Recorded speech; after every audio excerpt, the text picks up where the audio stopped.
നാടിന്റെ ആവശ്യങ്ങളിൽ ഇടപെട്ടും സ്പന്ദനങ്ങൾ തൊട്ടറിഞ്ഞും തലസ്ഥാനത്തെ വാട്സ്ആപ്പ് കൂട്ടായ്മകൾ.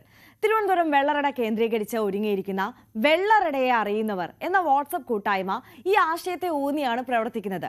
സാഹിത്യകാരി ജയാഭൂഷൺ ഉൾപ്പെടെ ഈ പരിപാടിയിൽ പങ്കെടുത്തു. നമുക്ക് റിപ്പോർട്ട് കണ്ടിട്ട് വരാം. രാഷ്ട്രീയ ഇടപെടലുകൾക്ക് പോലും വഴിവെക്കുന്ന തരത്തിൽ ആരോഗ്യ, കാർഷിക, വിദ്യാഭ്യാസ, സാംസ്കാരിക മേഖലകൾക്ക് ഊന്നൽ നൽകിയാണ് തെക്കൻ കേരളത്തിലെ മലയോര മേഖലകളിലെ വാട്സ്ആപ്പ് കൂട്ടായ്മകൾ സജീവമാകുന്നത്.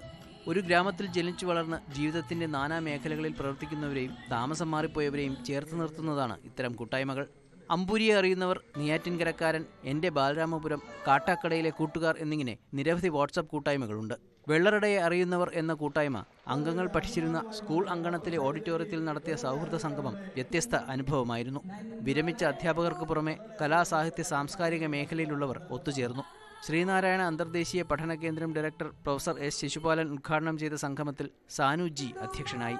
മുതിർന്ന മാധ്യമപ്രവർത്തകരായ കിളിയൂർ അജിത്, ഡി പ്രമേഷ് കുമാർ, ജില്ലാ പഞ്ചായത്ത് അംഗം എൻ സജിത റസൽ, ബ്ലോക്ക് പഞ്ചായത്ത് അംഗങ്ങളായ J Shinekumar, advocate Annie Prasad, VPMHS manager KV Rajendran തുടങ്ങിയവർ സംസാരിച്ചു.